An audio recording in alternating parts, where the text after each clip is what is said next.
শেখ হাসিনার বিরুদ্ধে দুর্নীতির তদন্ত অন্তর্বর্তী সরকারের সর্বোচ্চ অগ্রাধিকার, এই কথা বলেছেন প্রধান উপদেষ্টা ডক্টর মোহাম্মদ ইউনূসের প্রেস সেক্রেটারি শফিকুল আলম। ভাগ্যের কি নির্মম পরিণতি! যেই শেখ হাসিনা 15 বছর ধরে ডক্টর ইউনূসকে দুর্নীতিবাজ প্রমাণের চেষ্টা করেছে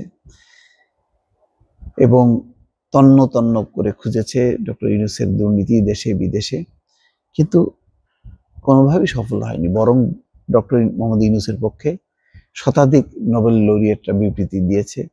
বিশিষ্ট ব্যক্তিরা, বিশ্বের এমন কোনো বিশিষ্ট ব্যক্তি নেই যারা বিবৃতি দেয়নি, বক্তব্য দেয়নি। আজকে শেখ হাসিনা সেই দুর্নীতির করাল গ্রাসে নিমজ্জিত।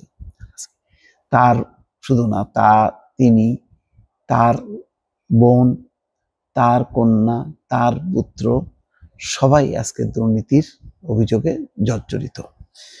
কোনো বিশ্বের কেউই একটা বিবৃতি দেয়নি, ইউনূস সরকারকে বলেনি যে শেখ হাসিনার বিরুদ্ধে দুর্নীতির মাধ্যমে তাকে তদন্ত করা হচ্ছে, গণহত্যার অভিযোগ মিথ্যা, ভুয়া, সুতরাং তার রাজনৈতিক মর্যাদা ফিরাই দেওয়া হোক, তাকে অধিকার দেওয়া হোক। বরং তাকে গণ্য করা হচ্ছে ফ্যাসিস্ট বা স্বৈরাচার বাশার আল আসাদের সমতুল্য একজন নেতা হিসেবে, নেত্রী হিসেবে, যিনি দেশের সম্পদ লুণ্ঠন করে, দেশকে শোষণ করে, দেশকে ধ্বংস করে তিনি দিল্লিতে পালিয়ে আছেন।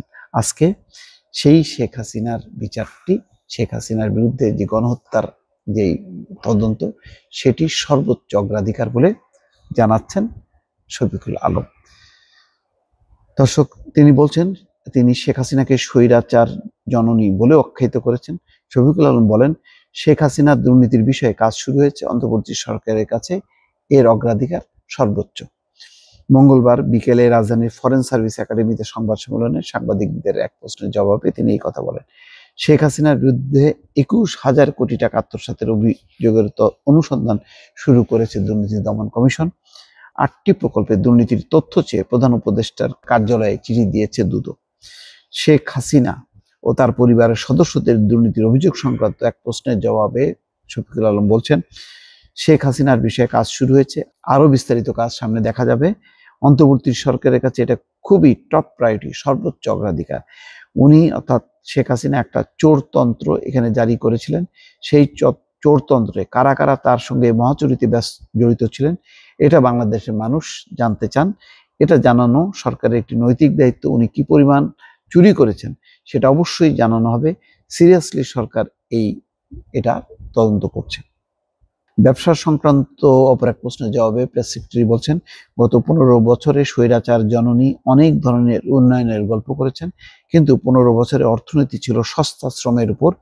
দেশে সস্তা শ্রম বিক্রি করা হয়েছে, বিদেশে সস্তা শ্রম রপ্তানি করা হয়েছে, অথচ উন্নয়নের অনেক বড় বড় গল্প শোনা গেছে। আসলে তাই।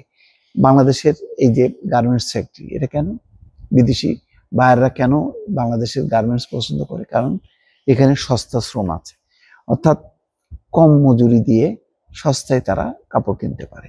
বাংলাদেশ থেকে কর্মীরা বিদেশে যায় কেন? সস্তা শ্রম বিক্রি করতে। কেন?